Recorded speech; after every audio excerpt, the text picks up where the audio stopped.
Hey there, everyone. We're back here on Facebook and YouTube with our current severe thunderstorm warnings, the first of which is in Genesee County until 7 o'clock local time, 60-mile-per-hour winds and penny-sized hail possible, and the second severe thunderstorm warning until 7:15 local time in Lapeer County. This is for 60-mile-per-hour winds and some smaller hail than the size of pennies. So both of these are in effect here over the next 30 to 45 minutes.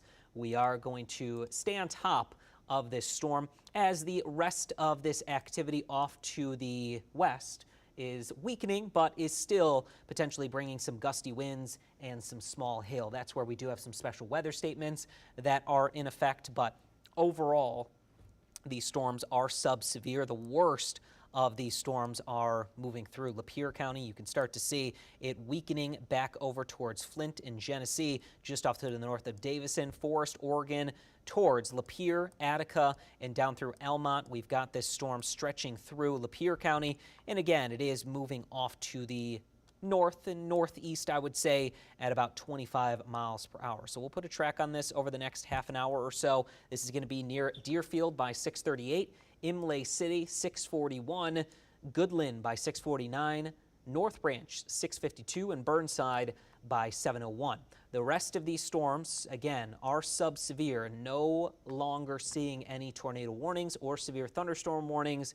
These are all below severe limits. But as we can see, as we go back to our watches and warnings, we are experiencing several of these special weather statements. So down through Shiawassee County, we have the potential of 50-mile-per-hour winds out of these storms, and also into Saginaw County, potentially 40-mile-per-hour winds coming out of these cells. So monitoring and very closely watching these severe thunderstorm warnings, especially in Genesee and Lapeer counties, with things getting a little bit lighter and easier as you go further on off to the west. You can see these storms extending from Lake Huron all the way down into Indiana. We have the worst of the conditions because we have the wind shear, which is the strengthening of the winds as you go into the atmosphere, and we also have the heat and humidity that is funneling into some of these cells and storms. So we're kind of in the region where the ingredients came together enough to give us some stronger storms. The severe risk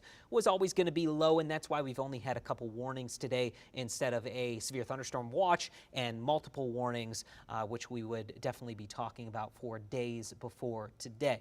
But if you are watching us from Midland and Bay counties, you are no longer under any warnings or under any special weather statements. You are under a flood advisory, however. We have been getting reports of several streets in the city of Midland underwater. So we want to make sure all of you are staying safe.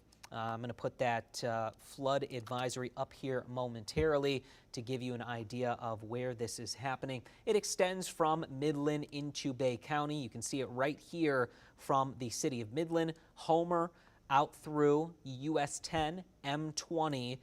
This includes Dual, Willard, North Williams, Williams, Beaver, Crump, as well as Three Churches Corner, up through Bassett Beach and Linwood, where we have seen and experienced a couple inches of rain in a short period of time, and that's the reason why we have this in effect until 9:30 local time. There is some minor flooding already being reported, and law enforcement has reported numerous flooded roads across the city of Midland. We've experienced 1 to 3 inches of rain, with another half of an inch to an inch could worsen the flooding before things dry out here in about an hour or so, I would say, just based on the radar trends. Now, we may still get some lighter rain behind this heavier rain, but things are going to continue to lighten up, which will hopefully alleviate some of that flooding that we are currently experiencing in the city of Midland.